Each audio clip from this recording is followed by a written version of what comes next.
Welcome to iRead Bedtime Stories channel. This morning, when I paid a visit to the pond where Prince Bertie the Frog lives, Colin the Carp was grumping about the place, muttering something about his birthday. Tim the Tadpole became very excited because he would love to go to a party in the pond. "Colin," said Tim, "how old are you?" "Too old," said Colin, who was a rather grumpy fish, "and very wise. You get that way when you're as old as I am." "Well, some do." Just then, Sadie, the beautiful black swan, glided by. Tim swam up and asked her, "Sadie, how old are you?" "Tish, tish, little Tim. Didn't your mother ever tell you that it's not polite to ask a lady her age?" Tim is a very nicely brought-up tadpole, so he apologised to Sadie for asking her age, before swishing his little tail and swimming up to Prince Bertie the Frog. "Oh, Bertie," he said, "can I ask you a terribly important question?" "Ask away, little Tim," boomed Bertie. "A prince knows the answer to everything." "Bertie, can you tell me how old I am?" Now, all the pond life knew that Tim is always asking silly questions, so Bertie wasn't at all surprised that Tim didn't even know his own age.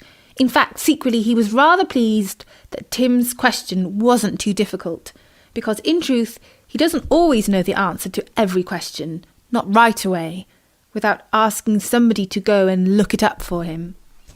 "Well, little Tim, don't you know that you are 4.5?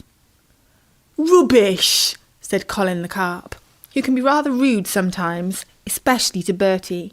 "If a tadpole was 4.5 years old, he wouldn't be a tadpole anymore. He'd be an ugly green frog, just like you, Bertie." No, said Bertie. "Who said anything about 4.5 years? Little Tim is 4.5 weeks old. I remember because I met him the day after he was born. He looked just like a little piece of green slime, and I almost ate him, until I noticed at the last moment that he was a tadpole." Now Tim started swimming around in circles, which is what tadpoles do when they are very excited. "Yippee!" he said. "I'm 4.5 weeks old. Not just 4 by itself. Soon it will be my birthday and we can have a party." Then he said, "Oh," and he stopped swimming around in circles for a moment.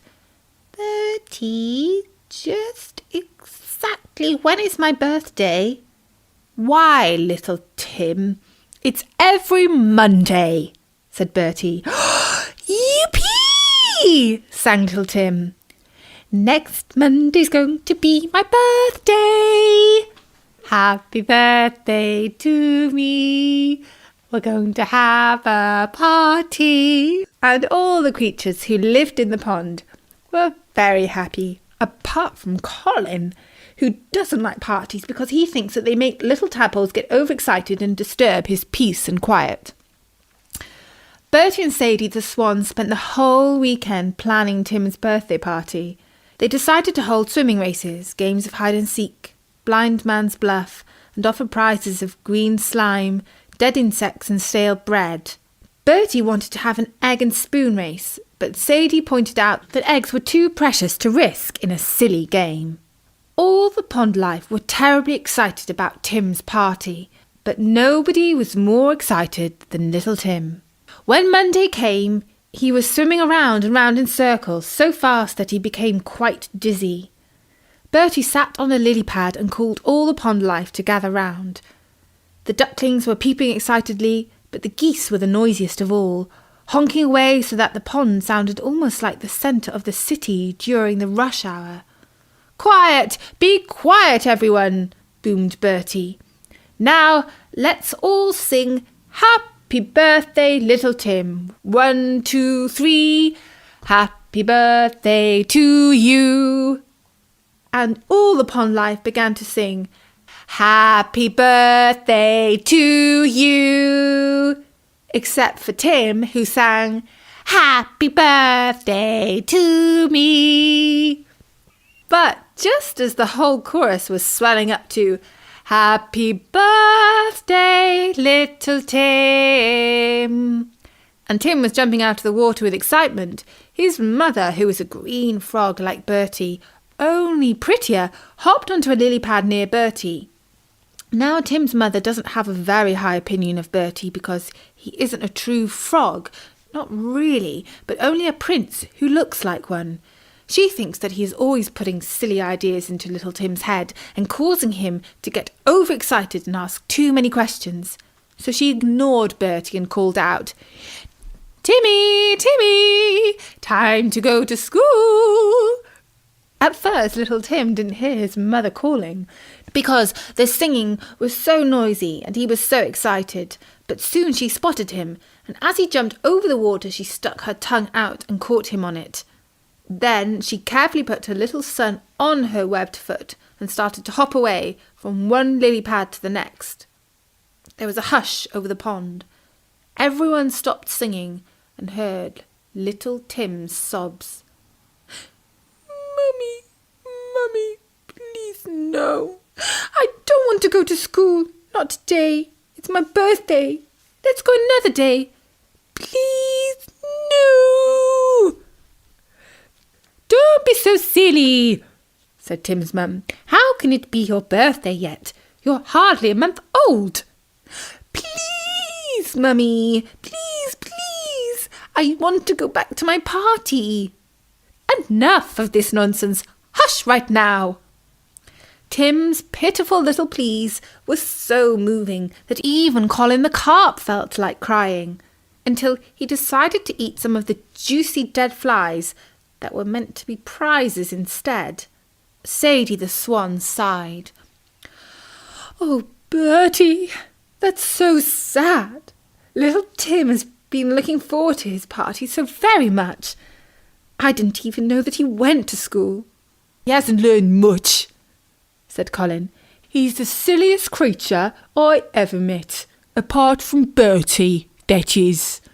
Bertie ignored this comment because he knew that Sadie the Swan didn't approve of him fighting with Colin.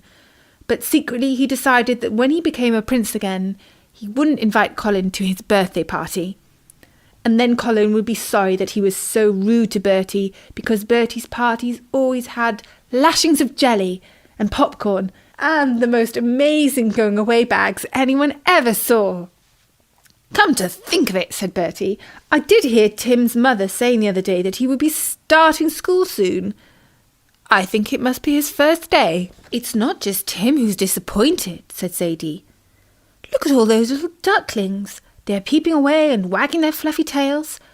They're so looking forward to all the stale bread that we found in the rubbish tip behind the palace. And how can we have a party without the birthday boy?"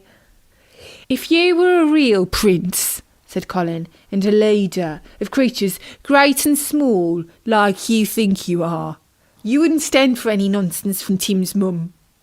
You'd go and rescue him." For once, Bertie thought that sounded like a good idea coming from Colin. He popped off in the direction that Tim and his mum had gone. He hopped to the end of the lilies, and after that he began to swim up a little stream, pushing against the current with his webbed feet. Finally, round a corner in a still pool of water, protected by a wall of pebbles, he found the school for tadpoles. And there were hundreds and hundreds, if not thousands and quite possibly millions of them. Or at least that's what it seemed like to Bertie. He'd never seen so many tadpoles in his whole life. But which one was little Tim?